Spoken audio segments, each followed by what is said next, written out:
The Vikings strived to sharpen their game versus Seattle, but the results were mixed. Vikings coach Mike Zimmer tends not to subscribe to the notion that the third exhibition game is a harbinger of how the season will go, and the Vikings' penultimate preseason contest a year ago a ragged showing for their starters, followed by a furious rally for a win against the 49ers didn't hold much predictive value for a 13-3 season. As the team played closer to type on Friday night against the Seattle Seahawks, though, it wasn't hard to imagine how both the strengths and weaknesses the Vikings showed could continue into the regular season. Eventually, the Vikings won 21-20 late when Chad Beebe caught a touchdown pass with 47 seconds to go and Jake Wienick converted the two-point conversion. Well before that, quarterback Kirk Cousins moved the Vikings into scoring position 3 times on 4 drives, in a resourceful performance that helped push the first-team offense's clunky showing last Saturday against Jacksonville into the background.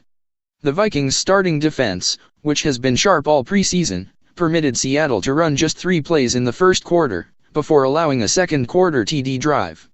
But with center Pat Elflein still on the physically unable to perform list and starting linemen Mike Remmers and Rashad Hill playing only one series on Friday night, the Vikings' offensive line struggled to open the holes it has created in the run game during much of the preseason. It meant a busy night for Cousins, who was hit 4 times in his 33 dropbacks. And 5 days after winning the kicking competition over Kai Forbath, rookie Daniel Carlson pulled 2 42-yard attempts to the left, churning the stomachs of Vikings fans already given to queasiness about the team's kicking situation given the events of recent years.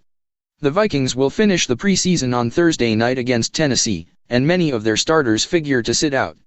They have Super Bowl aspirations because of a deep roster, and they will spend the final week of the preseason trying to sand down whatever rough edges they can smooth out.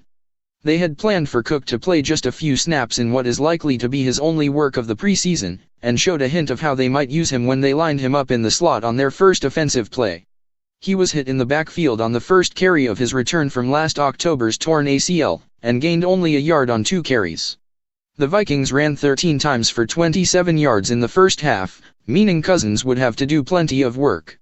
Cousins finished 17 for 28 in a busy first half of work, throwing for 182 yards as the Vikings ran 41 plays and held the ball for a total of 18:07.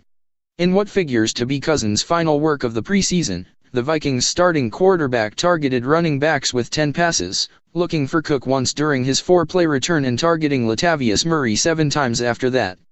The veteran had 3 catches for 32 yards in the first half, while fullback C.J. Ham had 2 for 26. The two backs posted 55 of their 58 combined receiving yards on the Vikings' 13-play, 97-yard touchdown drive while Cousins connected with Stephon Diggs for 27 on an impressive back shoulder throw on the third-to-last play of the first quarter.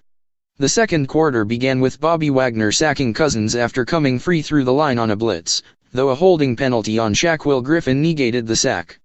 Frank Clark would drill Cousins on the next play an incomplete pass to Murray before the Vikings finished the drive with 2 Murray runs. Seattle hit Cousins a total of 4 times, registering 1 more shot on the quarterback when former Vikings tackle Tom Johnson walked guard Danny Isidora into the backfield before getting to Cousins. In his first game as the incumbent kicker, Carlson pulled his first attempt left, meaning the Vikings would end their first drive without any points.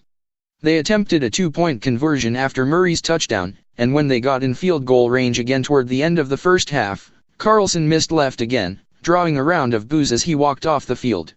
Carlson got a round of applause when he made a fourth-quarter extra point to tie the game at 13, but when coach Mike Zimmer was asked on the team's TV broadcast after halftime if he was concerned with the kicking game, Zimmer replied, "Yes, I am."